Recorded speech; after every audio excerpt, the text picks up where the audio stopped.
You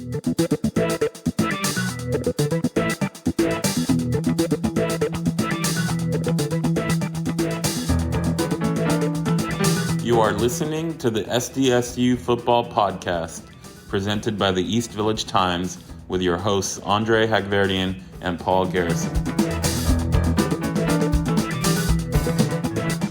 Welcome to the SDSU Football Podcast. I am Andre Hagverdian, and I'm joined, as always, by Paul Garrison. This is episode 20 of the SDSU Football Podcast, and on today's episode, we have interviews with two current San Diego State football players. Plus, Paul and I have a discussion about the NFL draft that just concluded this past weekend that saw 4 San Diego State Aztecs drafted, plus 5 additional ones signed as undrafted free agents. First, let's get going with the interviews. Our first guest today is sender Alama Uluave. Uluave will be entering his super senior season in 2022 and his third season as starting center for the Aztecs. He will look to provide the veteran leadership for a very young but talented offensive line. Uluave earned honorable mention on the All-Mountain West teams in 2021.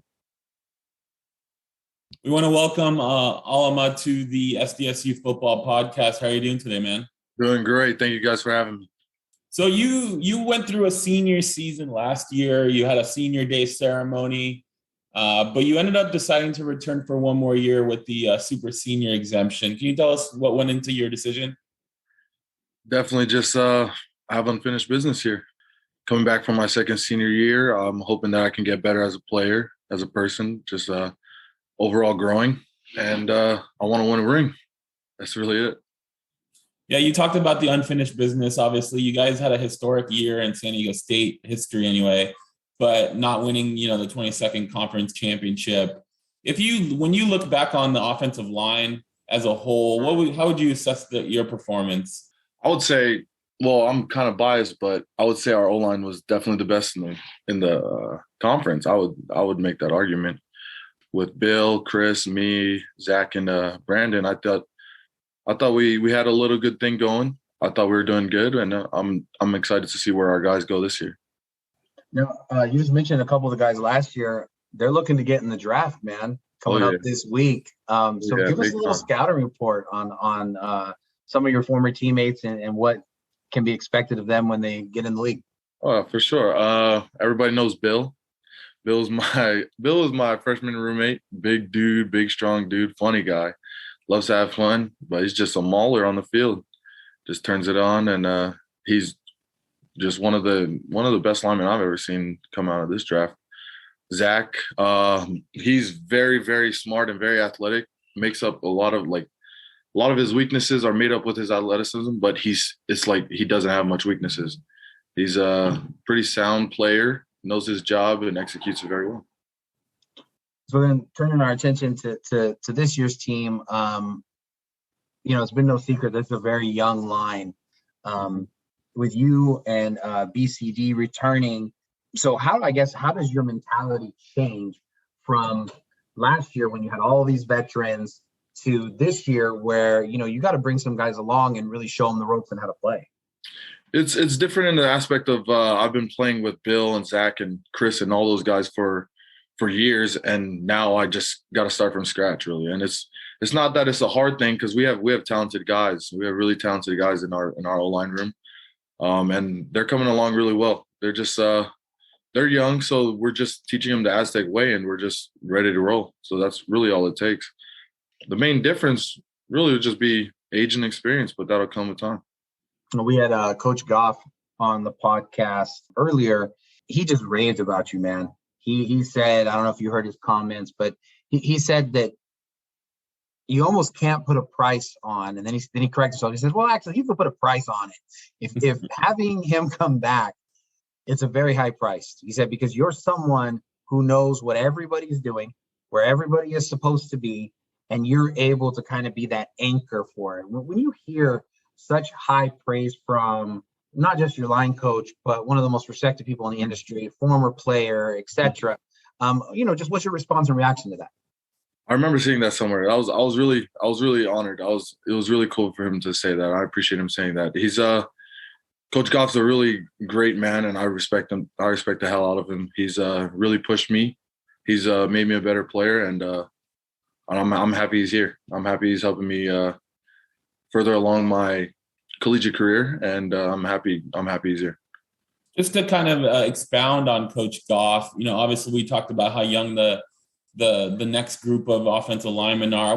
How vital is he playing in that role of developing those young guys and making sure they're ready come September 3rd? Very vital, very vital. We, as a program, we do believe in a lot of player-on-player development, where we allow the seniors and we allow the leaders of the groups to develop their position groups. And he's been helping me, like, just giving me tips on how to be a better leader, how to be vocal, when to talk, when not to talk, when, like, he's been giving me the tips, and I'm taking everything I can from him. He's a 12-year NFL vet, and, like, there's no way you can't say no to the dude. He's a great man, and I respect that one. So yeah.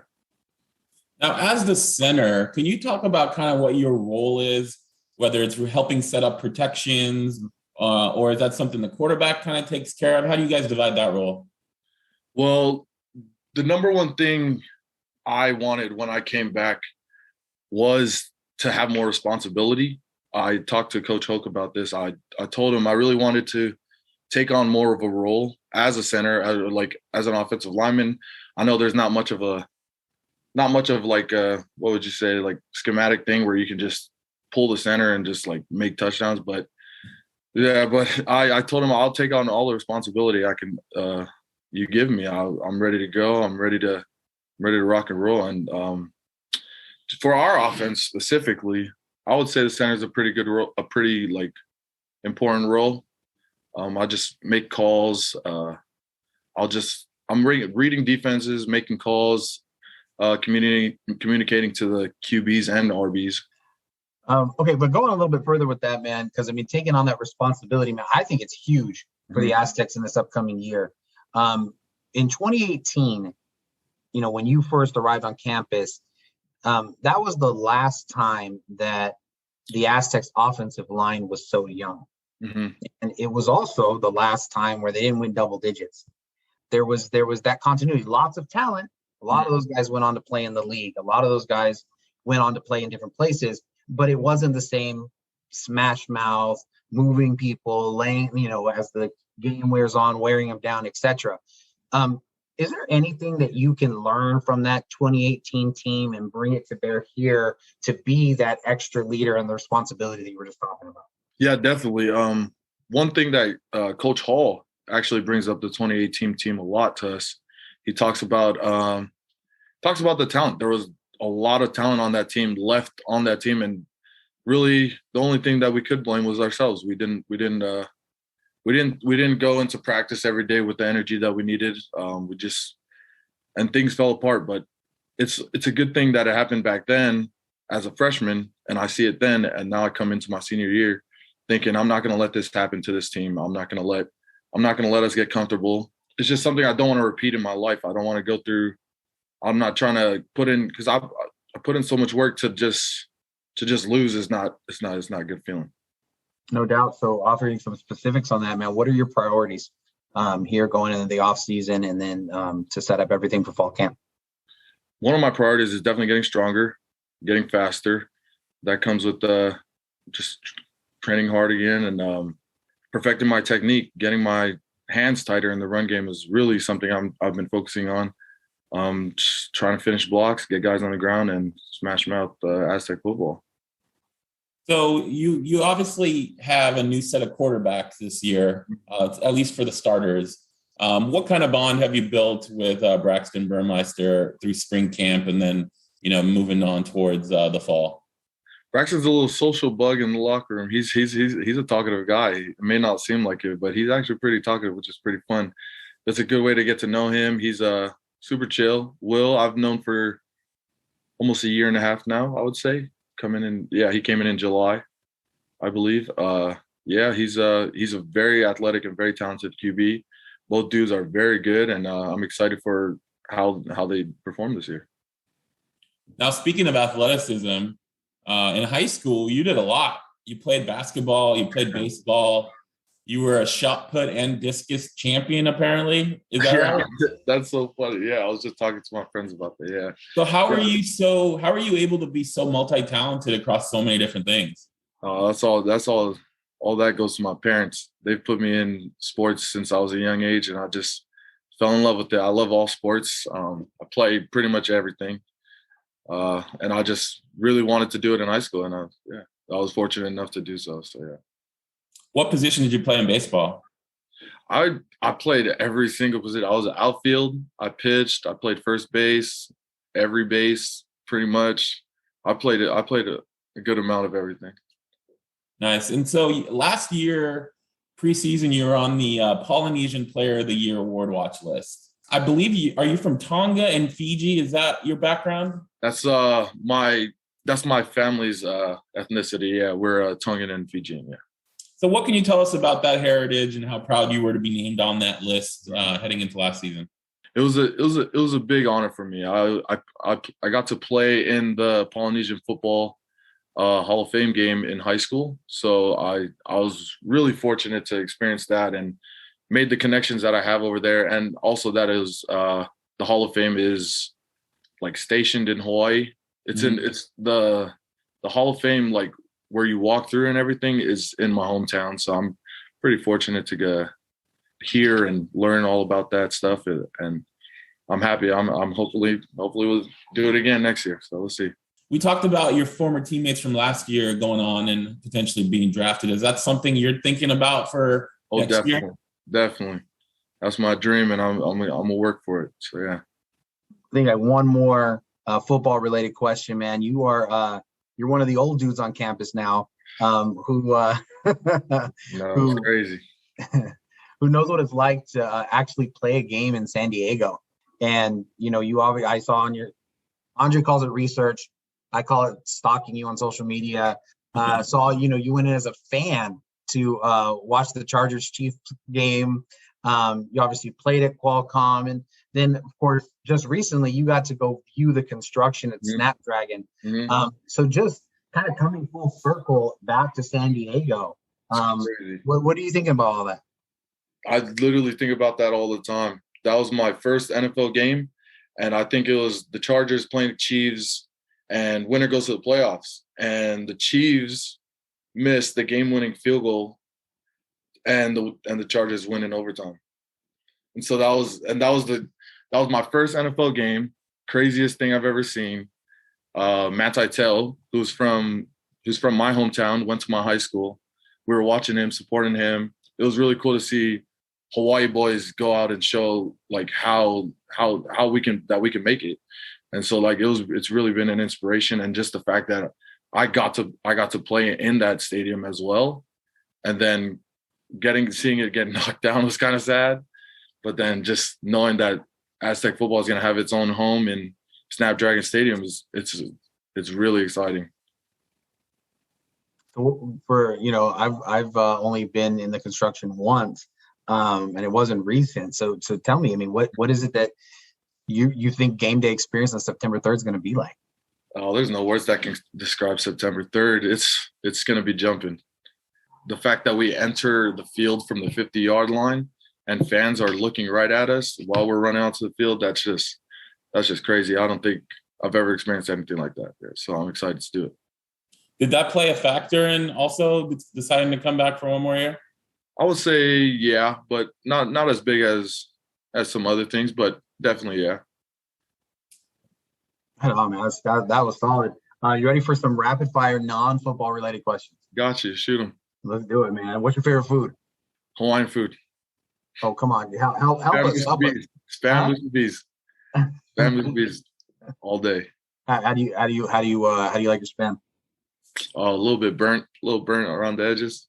Yeah, that's the way to go with it. Favorite movie or TV show? TV show, The Office. Can't think of a movie right now, but I love all movies. Anything Marvel. Okay. Big Marvel fan. Very good. Andre, were the couple of the freshman quarterbacks, was The Office their show? Yeah, a lot of people, even the current players, have said The Office too. Yeah. Office is a great show. It's a great show. I think Daniel Bellinger said The Office. So now all Aztec Nation, if you're imagining what all the players are doing after the game, plane flight home, they're crushing The Office, man, on the laptops on the plane. OG show. That's the OG code. Who's your favorite musical artist or group? Artists right now, Bruno Mars, group The Green. They're a local band in Hawaii. Really good music. Awesome. Who's your favorite professional athlete? Was Drew Brees. Currently active. I'd have to say, no, I'm gonna stick with Drew Brees. There you go. What do you like about Drew Brees? I've been a Saints fan my whole life. Oh, I just love Drew Brees, watching him play. The way he holds himself is great. Now, how does someone from Hawaii become a Saints fan? Funny story. It was literally the first team. So I was probably around 8 years old, and I was playing Madden, and the first team I've ever chosen was the Saints, and I've ridden with them for my life, whole life. That's awesome. I mean, imagine the fate differently if you'd pick the Browns or something. Seriously, no, I'll think about it every day. What's your favorite hobby when you're not getting ready for football? Let's see.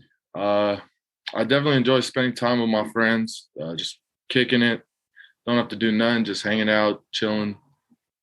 Definitely say beach. I love the beach, love the water. San Diego is very similar to Hawaii. Mm-hmm. I'm a big active sport guy. Just go out, play basketball, whatever there is with my friends. Whatever's going on, we'll go do it. That's awesome. Who's the best basketball player Good question. on the Aztecs team? Let's say last year's team. Kobe Smith's up there. He can ball. Kagan Williams competitive.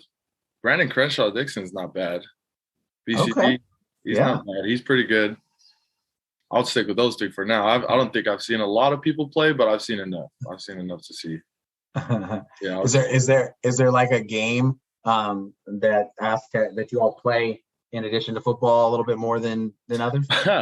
We have this locker room basketball hoop that we've been putting to good use. We put that to good use last year. We've been doing dunk contests and one-on-one dunking and see who gets dunked on, if he blocks it or not, and then we humiliate the loser.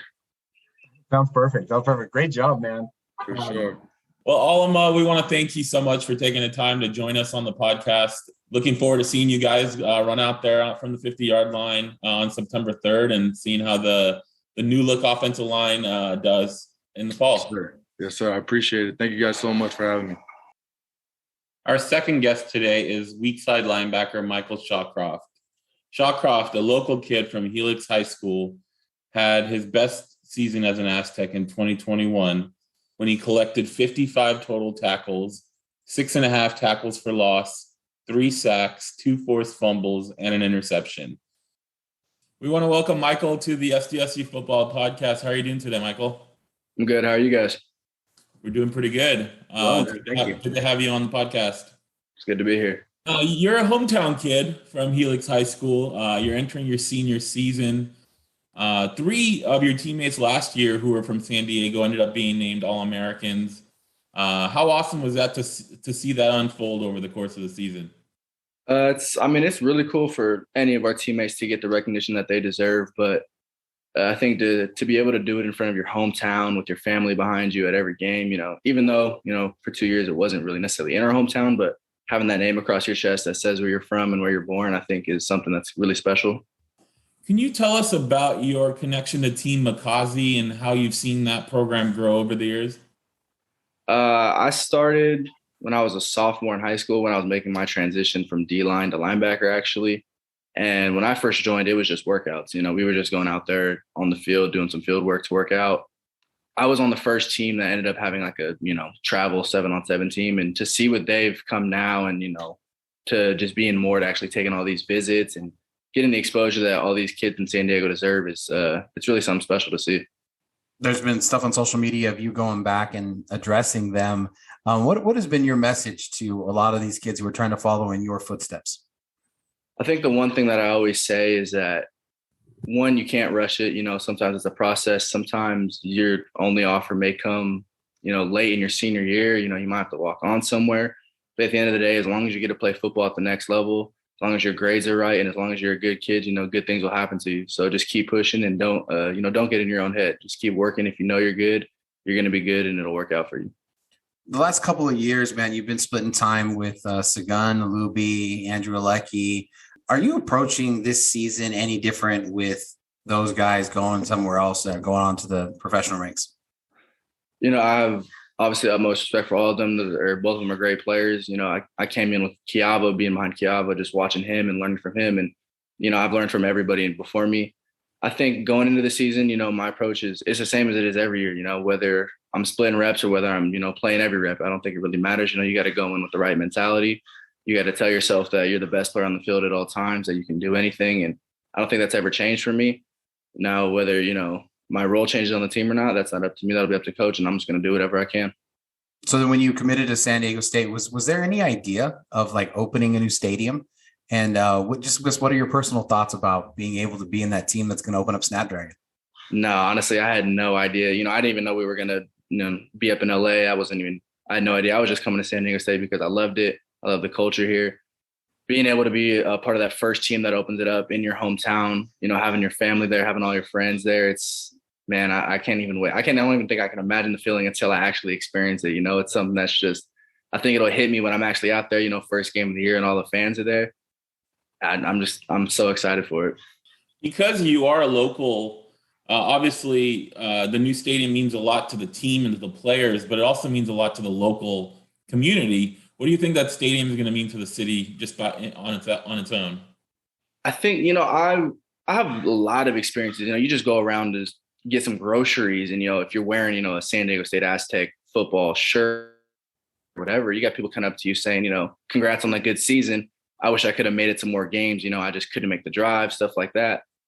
And I just think that's going to change, with the stadium being back where it is, to having, a community there, having all your fans there that are going to be around you and support you. I think it'll bring back a connection that was maybe lost a little bit with, just people going to the game, people tailgating outside, people, interacting with each other that, we haven't gotten in a little while. So I think it'll bring back a little sense of community down in San Diego. In that same train of thought, you played in the last season at old Qualcomm Stadium. How significant was it for you to get to play on that field before it was torn down? It was honestly kind of a surreal feeling, knowing that, I've been to a few Charger games there. I was at the Stanford game when the lights went out, when I was still in high school. I just watching everything come full circle, from being a kid and being in that stadium to actually, going into lockers, getting ready for your first college game down there is, something that I don't think I'll ever forget. It was a surreal feeling to see everything come back and realize, like, man, like I used to watch people here, and now I'm the one that kids are watching and looking up to. So, let me go out and do what I can. We spoke to your mom. This past week. She's great, man. But she is a football super fan. What is her support like for you? Man, I can't even describe everything that my mom's done for me, from just being a rock that I can always count on whenever I'm going through anything, talking, to waking up at 4 a.m. with me throughout high school just to take me to workouts. That's something that I don't think a lot of parents would do. I think that's something special that she's always done for me. And, I'm not even gonna lie, she would wake up I would wake up at 4 a.m. to go work out. Then she'd make my food so I wouldn't, I'd be able to gain weight throughout school. And she's been there with me through absolutely everything. And I can't thank her enough, and I can't tell her how much I love her enough. She mentioned those drives as well as a special time, but she mentioned that she had to do it a little bit longer than maybe normal because you were a late driver. Why did you drive late? And is it true that you loved all of the country music that she played forced you to listen to? I think I didn't start driving. I always wanted to drive. I just don't think, it wasn't necessary for me. So I wasn't forced to actually do it. So I think that's why it took a long time. But I can't even lie. I still listen to country music today, when I want a different kind of vibe and a different mood. At first I hated it, because they all sound the same. Then you start listening to it and kind of understanding the music. And yeah, she put me on that. I'm not going to lie. So as we went through spring camp and talking to Coach Maddox, he mentioned about how Caden McDonald is transitioning more to the middle of the defense with some, his brother coming in and some other folks. What does he need to do to transition and be able to continue his great play in the middle of the defense? Caden's a great player. Obviously, two-time first-team All-Mountain West. Can't take that away from him. He's a natural leader on the field, a natural leader for us. I think just being down on the ground for about 2 years, being in that 2-point off the edge kind of rush position is something that obviously he has that in his game, but you can't take it away. But he's done off-the-ball linebacker when he first got here for his first 3 years. He's only been in that down-the-line role for the last 2.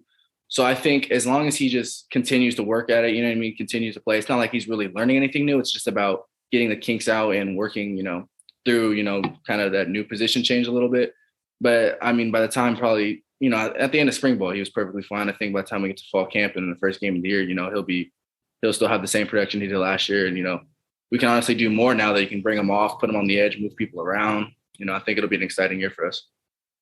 And with Cooper McDonald, now that you've gone through a spring camp with him, can you give us a scouting report on what kind of player he is? Obviously the coaches can do a better job. I think for me, Coop, I would just say athletic ability is off the chart. And, I just think time in the playbook, but again, same thing. By the time we get to fall camp, by the time we get to first game of the year, he'll be in the backfield, I hope, every single play. His athletic ability is ridiculous. He can make plays that I don't think I've seen a lot of people make. He works harder than a lot of people. So, again, I think it should be exciting. Now, with Cooper coming in, Caden possibly switching positions, depth chart doesn't quite define where he's going to be. It kind of seems like there's not as much buzz about Cedric Lakalaka coming back for an extra year. What does his decision to return mean to the linebackers and just like the team in general? I love Ced. That's somebody that I came in, me and him were always together. When I first came in, he took me under. He helped me out. I think him coming back obviously is – he's been a starter for the last 2 years, in and here and there, same as me. And I think that him coming back means a lot to us. Obviously, it obviously provides a leadership role, being a sixth-year senior, being through the program.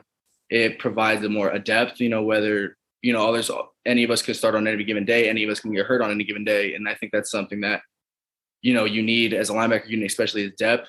I don't know if any of us have played a full season since we've been here. So I think his production, is obviously always there. So him coming back obviously brings a sense of, it brings that bonding back. We all get along. We're all brothers. So we have that family unit still there, a kinship still there, and just his leadership and his production will still be there. And I think that's, again, something that'll help us be special this year. So what is Kirk Maddox like as a position coach? Coach Maddox is, I want to say, an aggressive Teletubby. That would be how I describe him. And he might get mad at me for saying that if he hears this. But I think when you mess up, you mess up. No doubt about it. You're going to hear it. But at the end of the day, he's going to love you. He's going to take care of you. He's going to make sure you're all good. And I think that's exactly what you want to coach. You want somebody that's going to, obviously, you mess up, you're going to be on it. But he's going to tell you what you did wrong, why you did wrong in an aggressive way, which he should. And then he's going to nudge hey, it's all good. Everybody makes mistakes. Get back out there and fix it. Don't get in your head about it. Keep playing, keep working through it. Now, there was a surprise on the spring depth chart. New Zealand Williams was no longer a safety, but came down backing you up at weak side linebacker. Could you just tell us a little about New Zealand and his transition from safety to linebacker? New Zealand, obviously young guy, still learning the playbook, still learning the ropes. But, if you watch him play, aggressive, downhill player, loves to get to the ball, loves to hit people. And, I think obviously that I love that in the linebacker. I think everybody else does too. And it also provides a speed aspect to us, He, coming from a safety, it used to be has to move his hips a little bit. He's a faster kid. Now coming down in the box, as long as he can get used to hitting a lineman, shedding off a lineman, maybe put a little bit of weight on, keep his speed, I think it'll be really beneficial to us, for a lot of reasons. So just for yourself individually, what goals have you set for yourself for 2022? So for me, personal goal obviously is to play a full season. I missed last year against Arizona, and I just, I've had a few injuries here and there that I think that my personal goal is to stay as healthy as I can throughout the entire year, in football terms, speaking healthy. I want to keep my production up, whether it's tackles, top 5 in the team in tackles, throughout all, interceptions, everything. I just want to be at the top. And honestly, being an all-conference player, I was honorable mention last year. I think early in the year, I didn't play as much as I did towards the end of the year. I just think that I have that ability. I think I can if I put my mind to it and put my work to it. So that's just something I want to be. Your grandfather, Jack Shawcroft, was inducted to the Aztecs Hall of Fame this past season. In the 1963 SDSU yearbook, they described him this way. The Montezumans were paced by 5'9" Jack Shawcroft, the hard-driving, hard-fighting little big man on the team. In many overtime games the Aztecs had this season, it was Shawcroft who came through calmly and coolly, moving the Aztecs to one of the toughest teams on the West Coast. So as we read that, the description kind of reminds us of you, to describe your game. Why are the Shawcrofts such athletic fighters and competitors? I don't even know where that would, I think it's just something that's in us. I think my dad played basketball at UCSD, didn't go to the better San Diego school. So, I think that's just something that it's been instilled in us. I think my grandpa put that in all of his kids, and my dad's put it in, me and all my brothers. So I just think, the athletic ability and the mindset is something that's there, being able to handle adverse situations, being able to just be calm in the matter of, hey, the game's never over. You're never out of it. Just keep working, keep pushing. I think it's just something that's been instilled in all of us for, since we were born. How cool was it to see him get put into the Hall of Fame this last year? Man, I think it was more exciting for my dad, obviously, because he was in the stands going crazy. But I just think that, a lot of people didn't even put it together until like after the game or like the few days after. They're like, hey, was that your grandpa? I was like, yeah, like, I don't think it's that common of a last name. I think right. 2 and 2 together. But yeah, I think it was special, and to be able to do it at, one of my games where, I was playing, like having the family there, I think it was really cool. All right, man. So those are some great football related questions, man. You ready for some rapid fire, non-football related? Go ahead. All right, man. Well, favorite food? Burritos. What kind? Carne asada. Where? Yeah. El Cajon. Okay, I was gonna say, you got to be quick, bro. If you're a local, you got to be quick. You got to have your spot. What's your favorite musical group or artist? Rap, hip hop, anybody. I don't have a favorite. Wow, that versatile, huh? Yeah, I listen to all kinds of music, including country music, clearly. Yeah, country, and literally any kind of music except for like classical. And how do your roommates like that? They're the same way. Some like hip hop, some like country, some like sing, songs like soft singing. It's all diverse in here. All right. So how much eye black is too much? Never enough. Never enough. Do you remember Jalil Lecky's face? Yeah, I do. Yeah. Never enough. So tell me about the evolution of your use of that.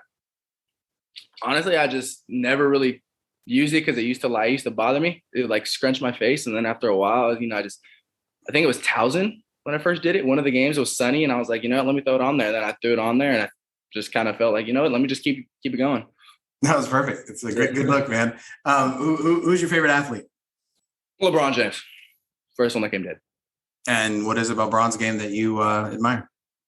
It's more or less what he does off the court than he does on the court. I think being that role model for kids to look up to is more inspiring than anything he can do on the court. No doubt, man. Do you have any other hobbies other than getting ready for football? Gotten a little bit into painting lately. Just trying to take my mind off of everything. Have a few.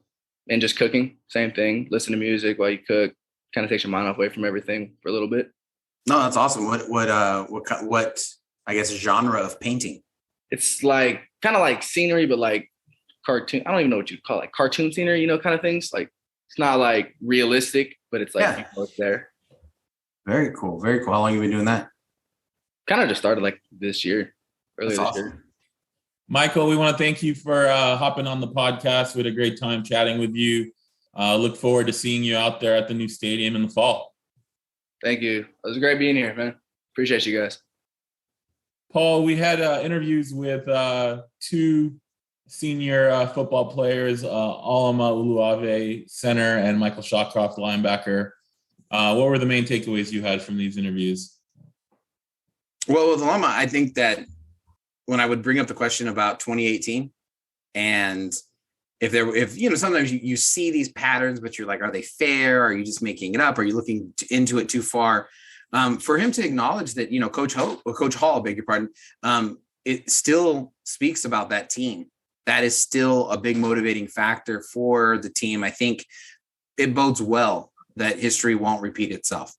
I thought that it was just very insightful that they're telling us that they pay attention to the same things, and they're still looking out for, I guess, where the program kind of hit that wall. And it keeps coming up, 2018 over and over again. And a couple conversations with the coaches, and an overhaul of the recruiting, an overhaul of the strength and conditioning, an overhaul of the kind of players that they recruit, just a really influential year. And it was a 7-6 season, which, to show how far San Diego State has come, 7-6 was not around for a very, very, very, very, very long time. So yeah, I thought that was my chief takeaway. What about you?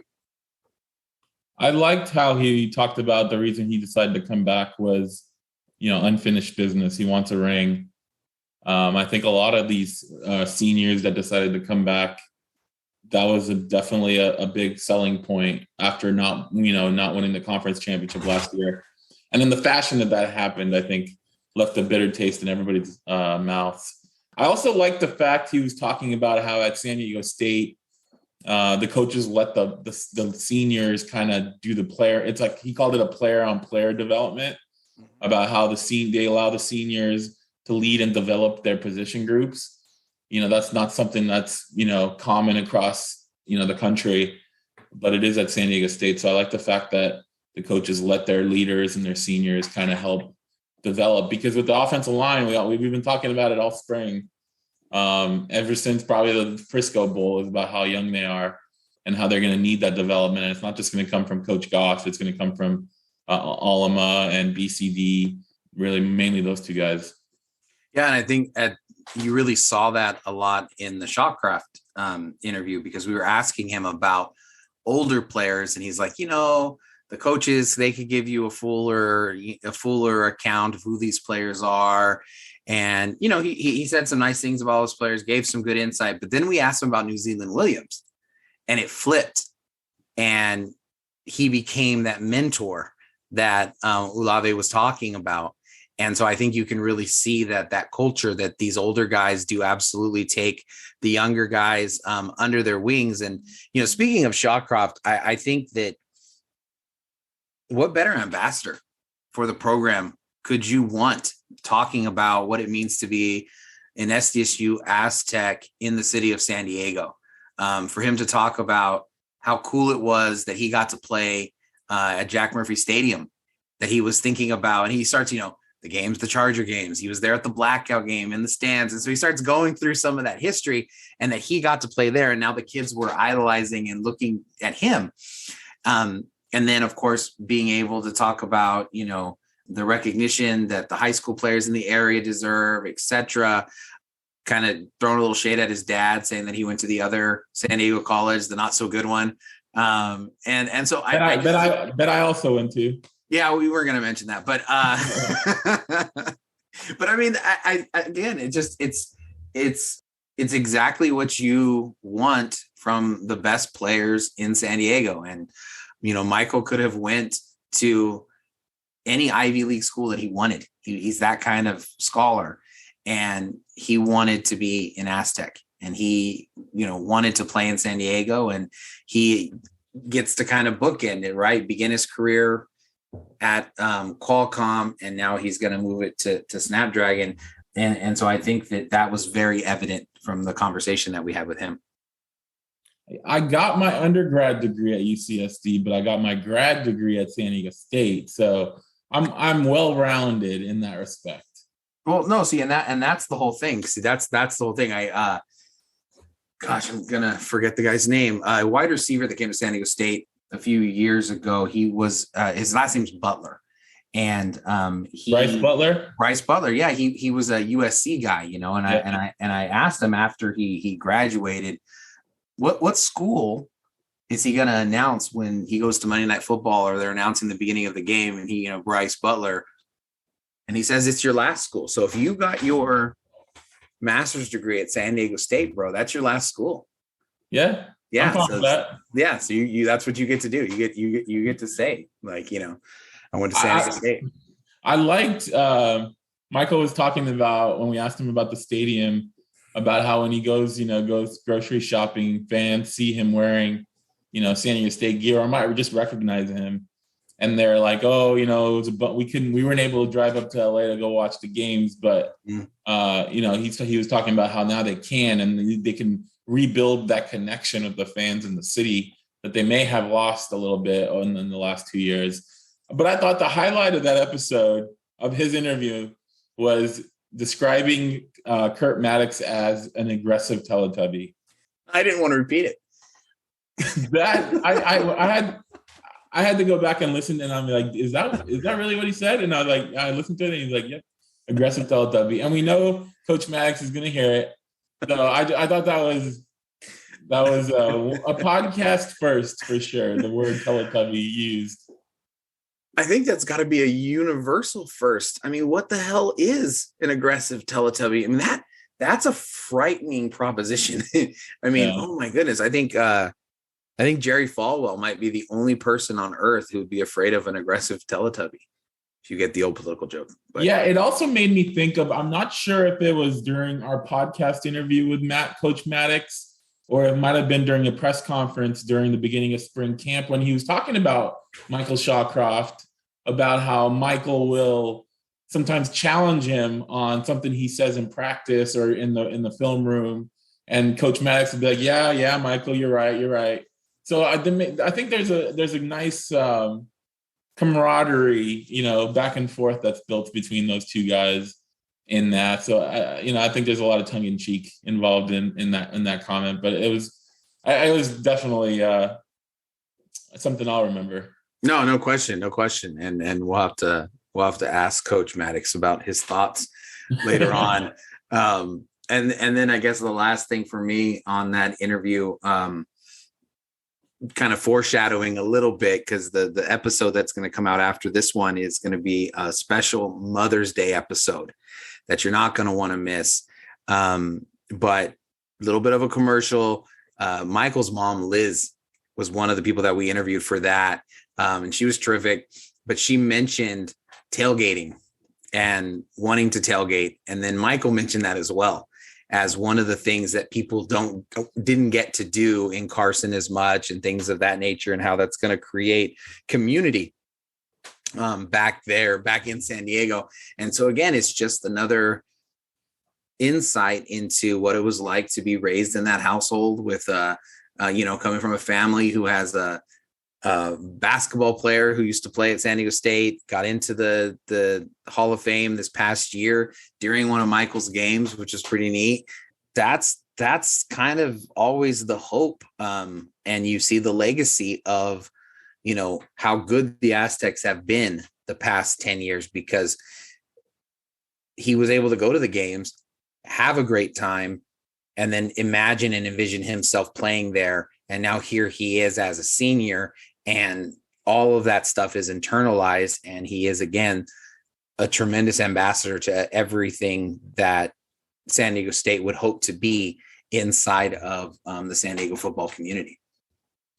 Absolutely. I think the Mother's Day episode, people are going to enjoy that one, because it was really cool to not just hear a couple mothers speak, but also hear some of the players talk about their moms. So definitely stay tuned for that. To close out this episode, let's talk about the draft.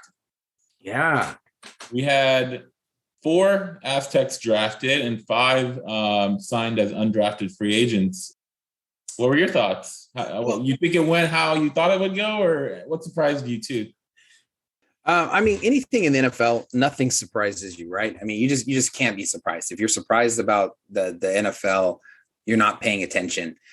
I went on the radio on John and Jim had me on an extra Sports 1360. I said that the 4th guy to be drafted was going to be Zach Thomas.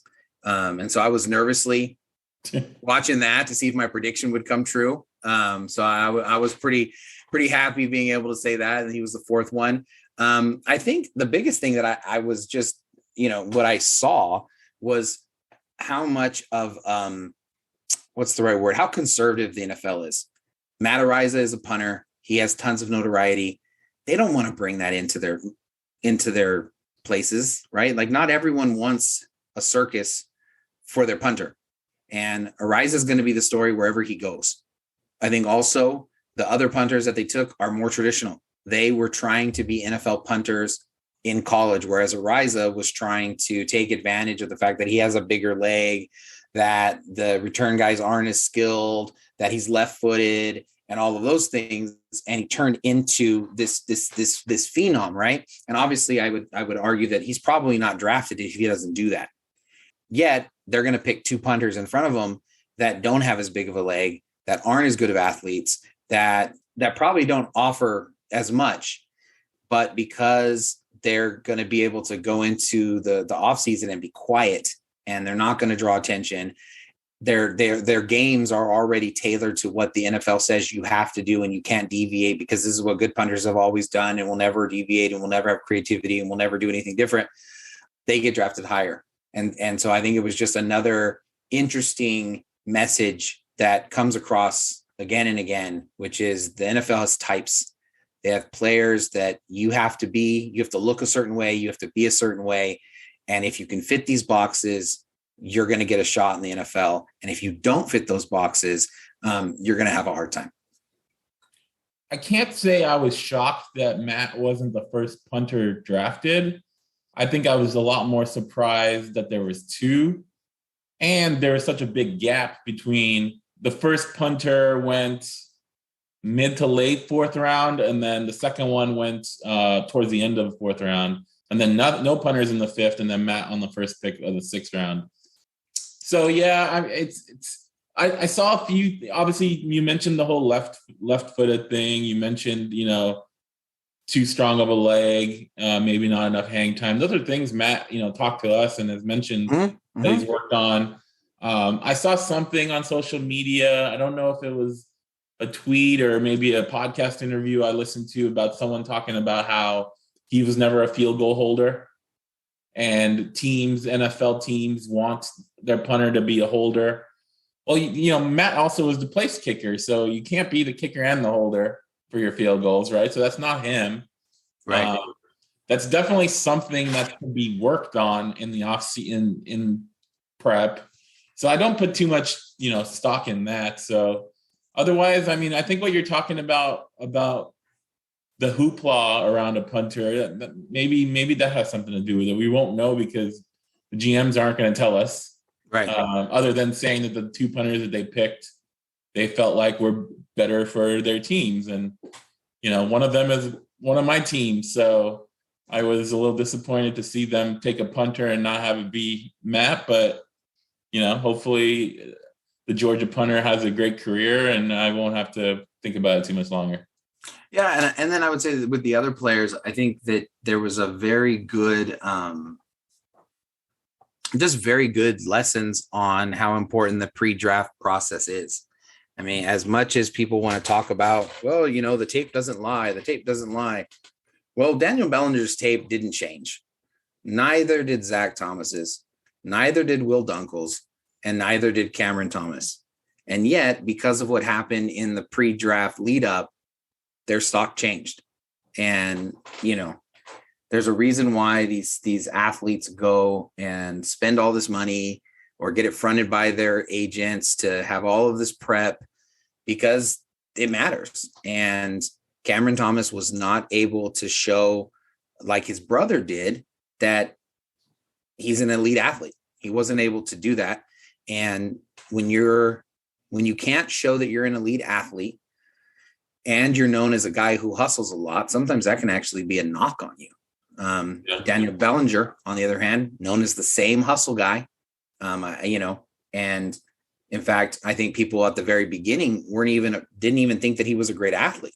And then he showed that no, he's as good of an athlete as you're going to be able to line up against. And so then he goes from being, is he going to get drafted? Maybe 6, maybe 7, to being a solid pick right at the beginning of the 4th round. And so I think, it shows a matter. Same thing with Zach Thomas. People, again, I think when we started the draft process, I think most people, they wanted to see him. That, he played a lot of snaps, that sort of thing. But he was definitely behind Bell. He was definitely behind Dunkel. Then he gets into the East-West Shrine Bowl, and it's like, oh, this guy's athletic, And then he runs an unbelievable 40 for his size, and people are starting to say, oh, okay. And he's able to move himself up into a 6th-round pick. And so I think that it's just a reminder that pre-draft stuff can really, really matter. But overall, 9 guys so far have gotten an opportunity to go to camps. And it'll be interesting to see if, people like Tariq Thompson can go and join them and get another spot and a shot, as we, talked to him earlier. But that's quite a few people who were playing just last year, who are going to now go and get a shot to fulfill their dreams and play in the NFL. And, just again, it's that same 100th season going towards Snapdragon, a lot of excitement, and this can only help that. One last comment on this past draft. I think Cam Thomas ended up going to a team where he's going to be able to play right away. The Arizona defense kind of really hurt at the end of the last year. Their run defense was poor. They lost Chandler Jones. J.J. Watt is not a young man, and he's always injured. So I think he's going to have a chance to play right away, either at that deep defensive end spot or an outside linebacker. Now, even though it's I think the Arizona GM came out and said that they are planning on him playing outside linebacker, which surprised me a bit. Now, on a 3-4, the outside linebacker still plays on the line. They're on the edge. Mm-hmm. A lot of times they're standing up and rushing, or they're dropping into coverage more sometimes. So I didn't think that that's where Cam would end up being utilized the best or the most effective.